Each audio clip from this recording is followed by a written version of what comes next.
Hello friends, नमस्कार। Ranker maker में आप लोगों का स्वागत है। तो हम लोग एक विश्व का भूगोल की सीरीज़ लेके चल रहे हैं, जिसमें हम लोग आज टॉपिक नंबर 4 पे पहुँचे और आज के टॉपिक में बात करने वाले हैं भूकंप एवं सुनामी। तो यहाँ पे आपको यूपी पीसीएस हो या अदर स्टेट के पीसीएस के जितने भी एग्ज़ाम्स हुए हैं उनका और यूपीएससी के लास्ट ईयर 14 ईयर्स के टॉपिक वाइज क्वेश्चन है।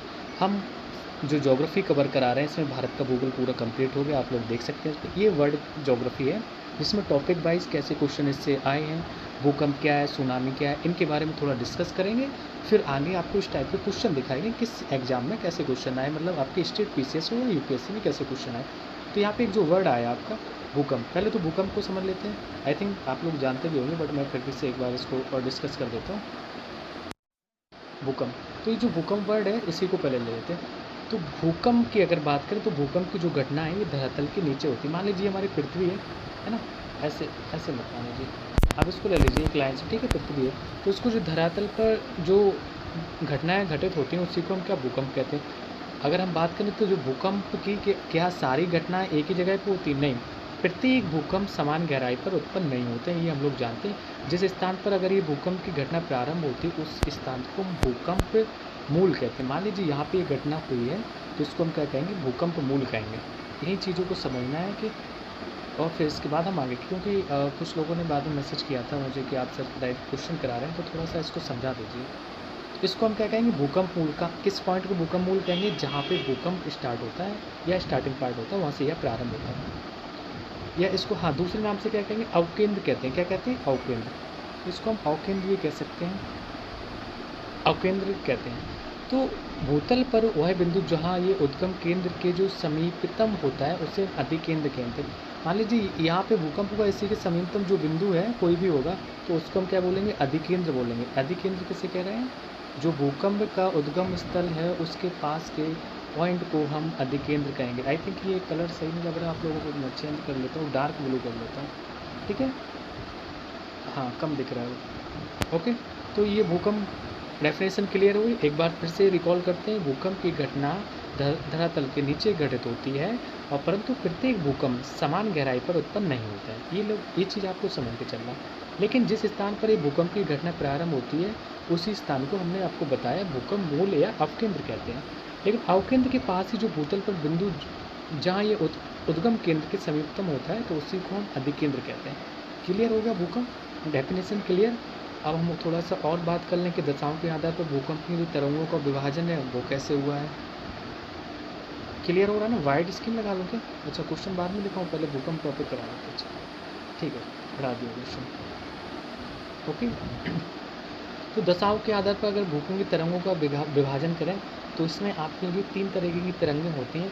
प्राथमिक अथवा जो प्रधान तरंग होती है एक वो हो गई है, फिर द्वितीयक या हम जिसको गौण तरंग कहते हैं वो होते हैं। मतलब जो तरंगें हैं वो 3 प्रकार की होती हैं। कितनी होती हैं? 3 होती हैं, 1 2 3।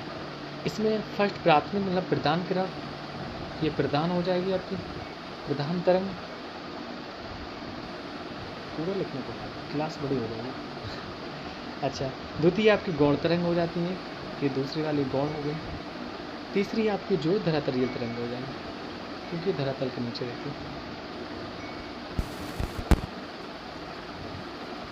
धरातलीय तरंग, ठीक है। तो ये 3 प्रकार की तरंगें होती हैं। इनके जो अन्य नाम की बात करें हमें अनुदैर्घ्य तरंग भी कहते हैं। किसको, जो प्राथमिक तरंग है उसको हम अनुदैर्घ्य बोलते हैं, या प्राथमिक अथवा प्रधान तरंग की बात करें। एक एक करके इनको तीनों को देखते हैं, है ना, फिर क्वेश्चन करते हैं कैसे आए, अपने आप क्वेश्चन कर लीजिए। तो प्रधान तरंग की बात करें इसको हम क्या कहते हैं, अनुदैर्घ्य तरंग कहते हैं। बोलते रहें या लिखते रहें, सारा लिखने में थोड़ा सा क्लास बहुत लंबी हो जाएगी। अनुदैर्घ्य तरंग कहते हैं और इसी को हम मतलब इसकी जो कैपेसिटी की बात करेंगे तो द्वितीयक एवं धरातलीय तरंगों से कम होती है। गति इसमें सर्वाधिक गति होती है, एक पॉइंट लिख लेते हैं इसमें जो इम्पोर्टेंट है। गति क्या है, सर्वाधिक होती है।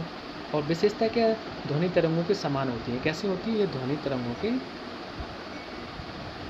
के समान होती है। लिखने में ज़्यादा दिक्कत हो जाती है।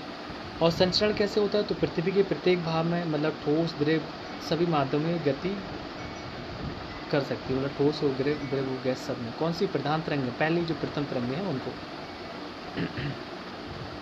ओके जी, ये आपकी प्रधान तरंग हो गई। दूसरी की बात करें, दूसरा आपका था द्वितीय तरंग, मतलब गौण तरंग। गौण आप समझ रहे हैं कौन सी है, द्वितीय तरंग है, इसको हम सेकंड बोल देते हैं, ऐसे लिखते हैं। इनकी विशेषता, इनका अन्य नाम की बात करें तो आड़ी अथवा ये अनुप्रस्थ तरंग लहरें होती हैं। इनमें जो गति है प्राथमिक तरंगों से अपेक्षाकृत कम होती है। संचरण इनका ठोस में गमन किंतु तरल द्रव माध्यम से होकर गुजर नहीं पाती हैं। ठोस में अकेले ये चल सकती हैं और तरल में और गैस में ये नहीं चल सकती हैं। बस ये पॉइंट देखना है। विशेषता क्या है, प्रकाश तरंगों के समान होती है। तो किसके समान है, ये प्रकाश तरंगों की। वो कैसी थी, ध्वनि तरंगों के समान थे, प्रकाश तरंगों के समान है। ये पॉइंट आपको जानना है। ओके, प्रभाव क्या है, प्राथमिक तरंगों से अधिक होता है और धरातलीय तरंगों से कम होता है। धरातलीय तरंगें कौन सी हैं, जो अब इसके बाद आएंगी वो आपकी धरातलीय तरंगें हो जाएंगी, लेकिन उनसे इनका प्रभाव थोड़ा सा कम है, प्राथमिक तरंगों से अधिक है। ओके, हाँ क्लियर हो गया। नेक्स्ट देखते हैं।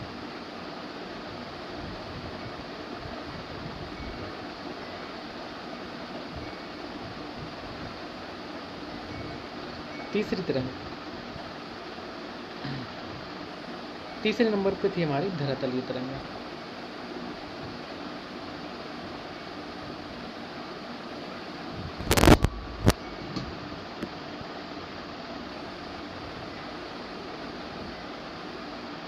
धरातलीय तरंग, ठीक है, समझ लेना।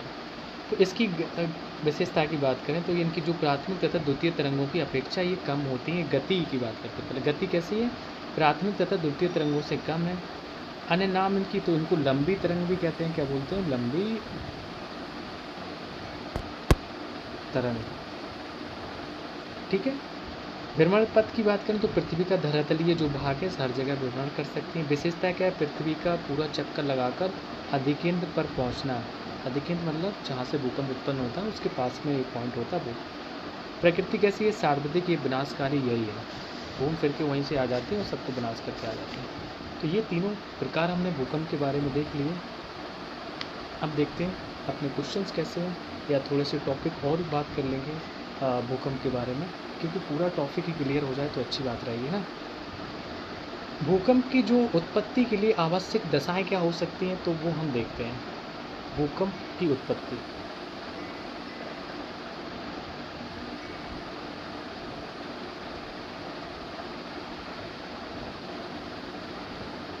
भूकंप की जो उत्पत्ति की आवश्यकता है, दशा क्या है, ये सागरी तथा स्थलीय भाग का जो मिलन बिंदु होता है, मतलब ये सागरीय और ये आपका स्थलीय भाग है, दोनों को जहाँ ये जो मिलन बिंदु बीच का पॉइंट रहता है, ये स्थलीय भाग, ये मिलन बिंदु जहाँ होता है, तो वहाँ भूकंप की जो उत्पत्ति की ज़्यादा चांसेस रहते हैं, यहाँ पे भूकंप आ सकते हैं। दूसरा पॉइंट है कि नवीन जो मोड़दार पर्वतीय क्षेत्र हैं, मतलब जो पर्वत हैं, मोड़दार पर्वत हैं, नवीन हैं और नए जो विकसित हो रहे हैं, वहाँ पे आ सकते हैं।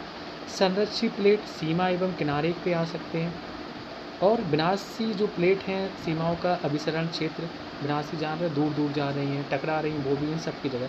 ज्वालामुखी क्षेत्र जैसे रिंग ऑफ फायर, हमने लोगों ने अभी पिछली क्लास में पढ़ा था प्रशांत महासागर में, तो रिंग ऑफ फायर वहाँ पर भूकंप आपको बहुत आते हैं, ज्वालामुखी क्षेत्र में बोल सकते हैं। ये उत्पत्ति के कारण हो गए। नेक्स्ट, अगर हम भूकंप तरंगों का जो परिणाम या आयाम की बात करें, क्या परिणाम होता है भूकंप की तरंगों का, तो पता है वैसे आप लोगों को परिणाम क्या होता है। ये भूकंप की जो तीव्रता है, क्षति या विनाश का सूचक है। भूकंप की तरंगों का परिणाम आयाम का जो मापन है, उसको हम मापन किससे करते हैं, ये पता होगा, नॉर्मल सी बात है, ये सिस्मोमीटर से करते हैं।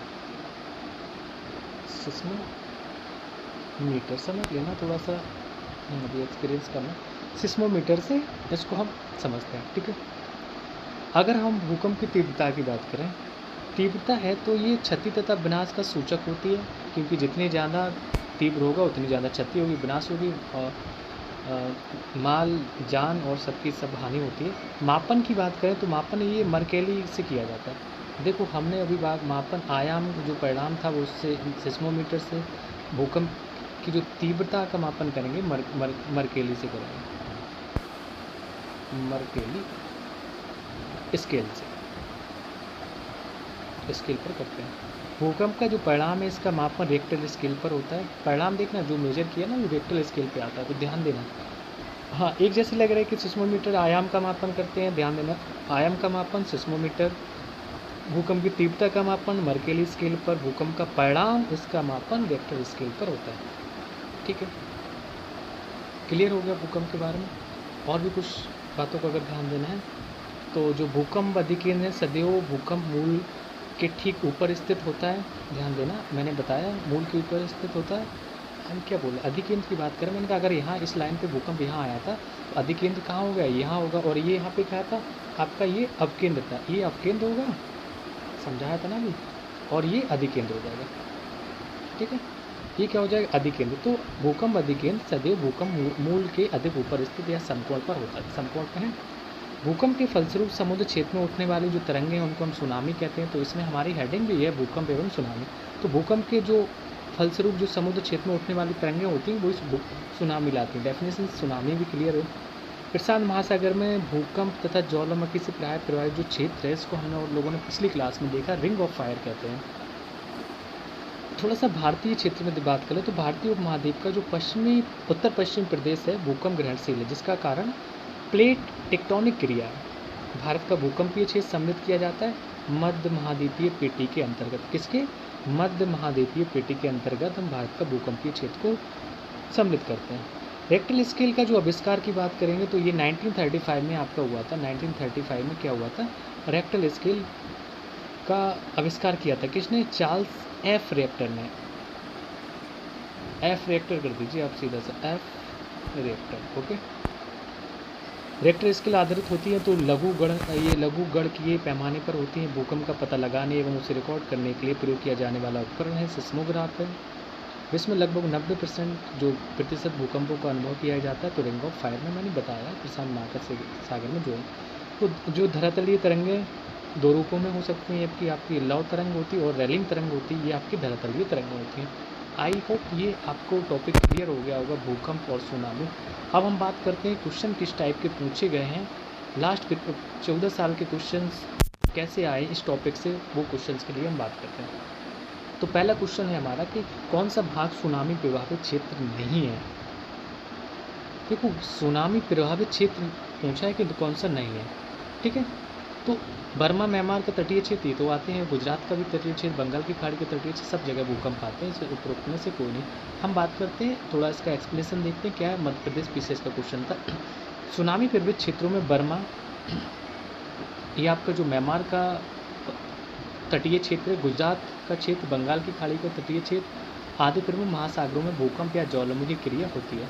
तो महासागरीय धरातल में अचानक हलचल पैदा होती है जिससे महासागरीय जल का तटीय क्षेत्रों की ओर विस्थापन होता है। सुनामी 3 प्रकार की होती है, दूरस्थ सुनामी और क्षेत्रीय सुनामी, इसके बाद स्थानीय सुनामी। दूरस्थ मतलब कहीं दूर आ रही है, क्षेत्रीय मतलब हमारे क्षेत्र में कहीं आगे, स्थानीय मतलब जहाँ पे रह रहे हैं वहीं पे आसपास सुनामी आना, स्थानीय सुनामी होती है। तो 3 प्रकार की सुनामी होती है। ऐसे क्वेश्चन भी पूछ दिए जाते हैं, तो इस वजह से सारा एक्सप्लेनेशन भी जरूरी है देखना। डेफिनेशन क्लियर है और मैंने ओवरऑल शॉर्ट में उसको कवर कराने की कोशिश की थी कि भूकंप आपका होगा, उससे कैसे क्वेश्चन आए वो भी बता रहे हैं। निम्नलिखित में से पटल विरूपण प्रक्रिया के अंतर्गत कौन सी प्रक्रिया नहीं आती। तो बात क्या कर रहा है, पटल विरूपण प्रक्रिया के अंतर्गत कौन सी प्रक्रिया नहीं होती है, तो आपकी वो विस्मांगी नहीं होती है। ये मध्य प्रदेश पीसीएस 2023 का क्वेश्चन है, देखो करंट के क्वेश्चन आए हुए। पटल विरूपण प्रक्रिया के अंतर्गत विस्मांगी प्रक्रिया नहीं आती है, जबकि पर्वतनी, भूकंप, प्लेट विवर्तनी पटल विरूपण प्रक्रिया के अंतर्गत आते हैं। पटल विरूपण में उनकी सभी प्रक्रियाओं में हलचलों को सम्मिलित किया जाता है जो धरातल पर पुनर्निर्माण का कारण होती हैं। किन्हें शामिल किया जाता है, जो धरातल पर पुनर्निर्माण का कारण होता है, जिसके अंतर्गत पर्वतनी, भूकंप, प्लेट, पर्वतनी हो गया, भूकंप प्लेट होगा, विवर्तनिकी को शामिल किया जाता है। ये सेकंड क्वेश्चन था। क्वेश्चन नंबर 3 को हम लोग देखते हैं। क्वेश्चन नंबर 3 है, भूकंप के समय किन तरंगों का उद्भव होता है। तो हमें बात करना है कि भूकंप के समय किन तरंगों का उद्भव होता है, ये सारी चीज़ें। तो ये आपका ऑप्शन ए सही हो जाएगा, PSL। तो जो तरंगें थी वो PSL मतलब प्रथम को P बोल देंगे, दूसरे को S बोल देते और लास्ट वाली को L। तो मैंने 3 तरंगों को नाम बताया था, प्राथमिक है ना, द्वितीय और धरातलीय तरंगें। तो P प्राथमिक हो गई, ऐसे याद कर लीजिए, द्वितीय S हो गई, सेकंड S से, सेकंड S से, है ना, एंड आपका एल मतलब लास्ट, लास्ट मतलब धरातलीय तरंग। ओके, तीनों याद हो गई, आई थिंक होना चाहिए। ऐसे आप किसी भी अपना भी सेंस लगा सकते हो, कोई जुगाड़ बना लो, ऐसे ट्रिक बना लीजिए तो हो जाएगा। तो सामान्यतः भूकंपीय तरंगों को 2 वर्गों में रखते हैं, पी तरंगें तथा एस तरंगें। ये भूगर्भीय तरंगें हैं। एल तरंगें ये धरातलीय तरंगें होती, तो मैंने बताया लास्ट मतलब धरातलीय तरंगें।